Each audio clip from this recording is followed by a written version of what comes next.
BX1+. L'invité de Fabrice Grosfilet. C'est l'une des conséquences de cette crise du Covid-19, des entreprises en difficulté, un secteur Horeca qui a du mal à redémarrer, des entreprises qui licencient, ça veut dire plus de monde sur le marché du travail. Bonjour Grégoire Chapelle, merci d'être avec nous.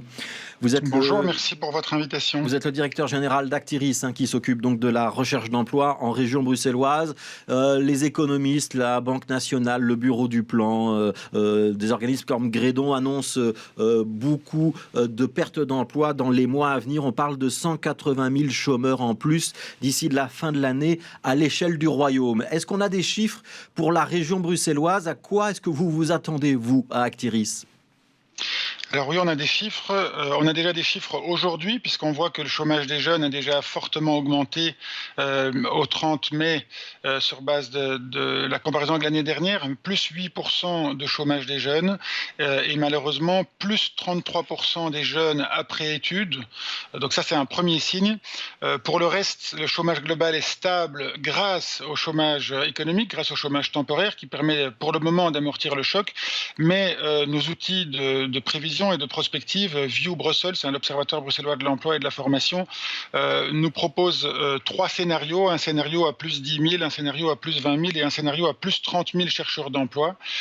Ça, c'est également le résultat de l'analyse de la Banque nationale. Quand on dit 186 000 chercheurs d'emploi au niveau national, ça veut dire, si on prend la proportion bruxelloise, exactement plus 30 000 chercheurs d'emploi. Oui. Et puis Bessie, qui est l'organisme du patronat, lui parle de 50 000. Voilà, Bessie parle de 52 000. Alors la différence, c'est que nous, on est sur des analyses, je dirais, économiques, alors que Bessie fonctionne sur enquête.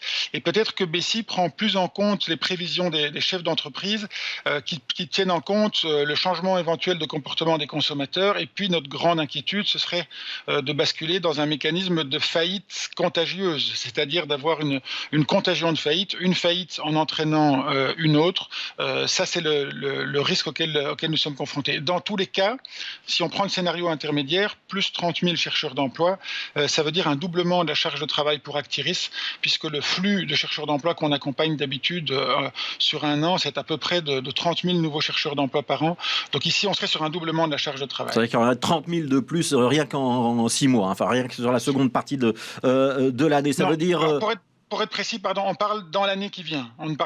Parce que c'est difficile de mesurer l'effet. Comme le chômage économique a été prolongé jusqu'au 31 août, on parle dans les 12 mois qui viennent. Donc dans l'année qui vient, on aurait un doublement de notre charge de travail avec 30 000 chercheurs d'emploi en plus que ce que l'on a d'habitude. Doublement de charge de travail, ça veut dire que ça va être compliqué pour les services d'Actiris d'accueillir tous les demandeurs d'emploi et de leur offrir le suivi que vous offriez jusqu'à présent? Alors c'est le pari. C'est notre responsabilité de service public d'accueillir tout le monde. Nous disons souvent que notre ambition, c'est d'être le réseau de ceux qui n'ont pas de réseau. Nous voulons être des fournisseurs de solutions. Et donc, on va tout faire pour pouvoir accueillir tout le monde. La première chose, c'est qu'en interne, nous allons proposer aux organisations syndicales de pouvoir faire un appel interne pour que des directions qui auront un peu moins de travail dans les mois qui viennent, je pense à la direction employeur, éventuellement à la direction contrôle, la direction disponibilité, qu'on puisse réallouer du personnel de ces services-là vers la première ligne de la direction chercheur d'emploi. Donc on est plus d'accueillants et d'accompagnateurs. La deuxième chose, c'est qu'on sort d'une phase de digitalisation très forte. On a des nouveaux services qui sont offerts, un nouveau site internet, une nouvelle application My Actiris. Même chose pour les employeurs, une application My Select Actiris qui permet aux employeurs depuis leur smartphone de pouvoir trouver les bons chercheurs d'emploi, qui permet aux chercheurs d'emploi de bénéficier de toute une série de services depuis leur smartphone. Et donc on espère aussi pouvoir orienter les chercheurs d'emploi les plus autonomes vers un accompagnement digital, en gardant alors notre force d'accompagnement humaine pour les chercheurs d'emploi les plus fragiles, les moins qualifiés, ceux qui ne parlent ni le français ni le néerlandais. Alors j'essaye de comprendre, ça veut dire qu'un chômeur d'emploi digital native, pour parler comme ça, donc qui est à l'aise avec les nouvelles technologies, il peut s'inscrire en ligne et il peut consulter des offres d'emploi en ligne. Même chose pour le chef d'entreprise, ça veut dire que vous n'intervenez presque plus, enfin vous matchez les demandes et il y a une grande base de données, on peut se retrouver les uns les autres sans qu'il y ait une intervention d'un conseiller d'Actiris, j'ai bien compris. C'est comme ça que ça pourrait marcher à l'avenir? Alors c'est ça l'ambition, s'il n'y avait pas de fracture numérique. Hein, mais évidemment, on est très attentif puisqu'une grande partie de notre public a du mal avec le digital. Et donc on fonctionne, on va dire, par niveau d'autonomie. Quelqu'un qui est très autonome pourrait tout faire en digital. Dès qu'il a un souci, il peut appeler le numéro gratuit du contact center d'Actiris. Et là, il peut déjà avoir un accompagnement par téléphone. Et puis, s'il a plus de fragilité, qu'il a besoin d'un accompagnement humain, il pourra venir en antenne. Ça ne suffira pas, hein, parce qu'il ne suffit pas d'améliorer notre manière de travailler et de digitaliser nos services.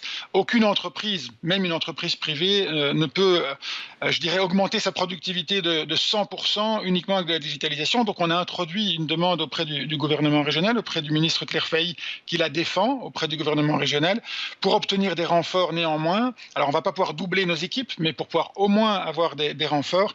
Et c'est en pleine discussion au sein du gouvernement dans le cadre du plan de relance qui est en discussion actuellement. Voilà, donc ça, ce sera probablement une discussion budgétaire. On la suivra évidemment. Je voudrais vous interroger sur le profil des demandeurs d'emploi qui vont arriver, parce qu'il y a beaucoup de gens donc, qui sont actuellement dans des entreprises qui sont en difficulté. Alors vous l'avez dit, certains sont encore pour le moment en chômage temporaire, mais on se doute ou on craint que certaines entreprises, une fois que le chômage temporaire sera terminé, passeront à l'étape suivante qui sera des licenciements. On sait qu'il y a beaucoup de petits indépendants qui vont voir leur entreprise faire faillite. On sait qu'il y a des travailleurs du secteur de l'Horeca qui sont actuellement sur le marché du travail. Est-ce que vous avez déjà une idée un petit peu du profil de ces nouveaux demandeurs d'emploi qui arrivent et qui vont frapper maintenant à la porte d'Actiris?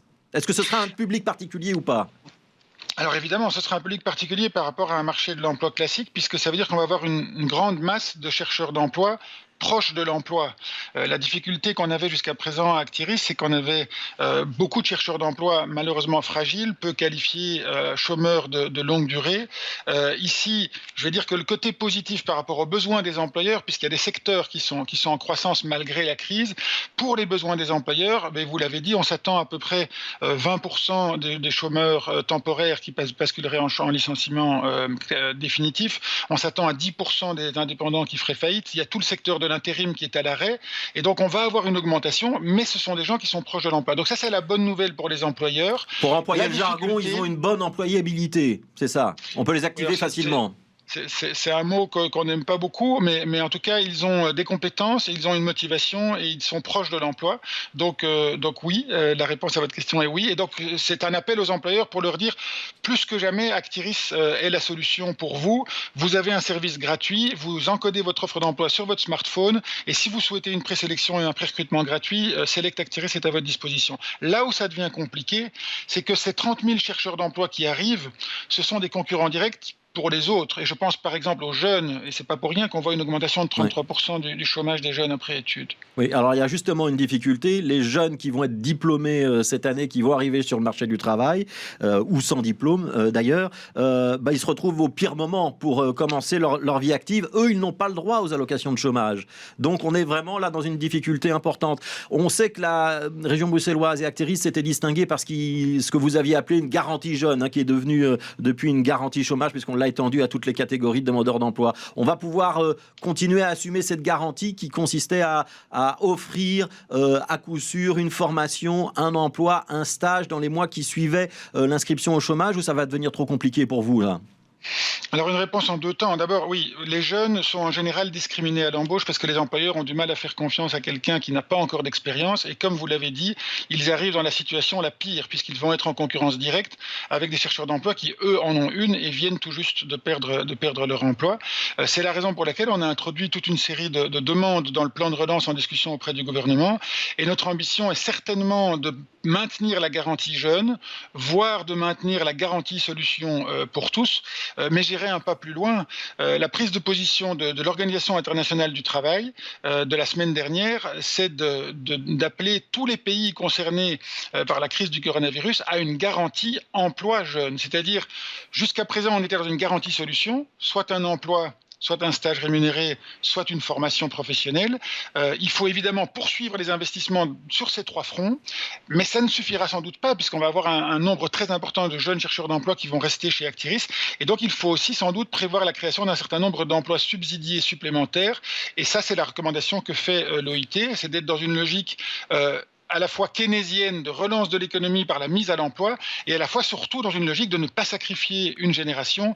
On ne peut pas se permettre, si on repense au rebond après crise, on ne peut pas se permettre de laisser notre jeune génération de travailleurs s'installer dans le chômage, l'inactivité et donc le désapprentissage, la perte d'estime de soi qui pourrait avoir des conséquences sur le long terme. Et donc ça passe par un investissement des pouvoirs publics et ce sera sûrement un gros débat politique. Je voudrais qu'on termine avec un exemple précis, Grégoire Chapelle. On a eu l'aéroport, donc l'annonce d'un plan de restructuration à Bruxelles Airlines et l'annonce de la faillite de Swissport. Alors on sait qu'à l'aéroport, tous les emplois ne sont pas occupés par les Bruxellois.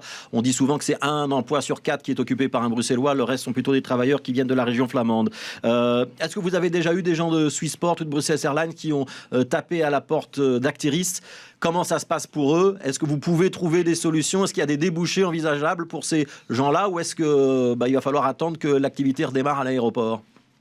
Alors on a évidemment eu déjà des contacts, on les a déjà eu au téléphone, ils nous ont contactés dès le début de la semaine dernière, une fois qu'ils ont eu les nouvelles. Alors 2 messages. Un, il y a des secteurs en croissance dans cette crise, le secteur des soins de santé et même le secteur de la logistique, tout ce qui est livraison à domicile est en très forte croissance. On s'attend à ce que l'IT reparte. On a des secteurs plus anecdotiques comme l'agriculture durable qui sont en croissance également. Donc oui, on a des opportunités d'emploi. Et donc que ce soit pour les licenciements collectifs comme Brussels Airlines, ou que ce soit les faillites comme Swissport, nous sommes en train de booster le service des licenciements collectifs et faillites afin de pouvoir travailler avec les firmes d'outplacement et avec les organisations syndicales en matière d'accompagnement social. Là aussi, c'est une mesure en discussion avec le gouvernement pour qu'on puisse très rapidement, dès que la perte d'emploi est confirmée, proposer une solution à la personne, un accompagnement vers un nouvel emploi. Voilà, et donc le conseil pour tout le monde, je sais que les bureaux étaient fermés. Aujourd'hui, le conseil, c'est on est demandeur d'emploi, on s'inscrit sur actiris.be. Évidemment, nous avons des solutions payées par les contributions de tous. C'est dommage de ne pas passer à côté. On peut s'inscrire soit par le smartphone, soit par le contact center, et soit dans les jours qui viennent, les antennes sont en train de réouvrir dans les antennes. Merci beaucoup Grégoire Chapelle, Grégoire Chapelle, directeur général d'Actiris en région bruxelloise. Merci d'avoir été avec nous.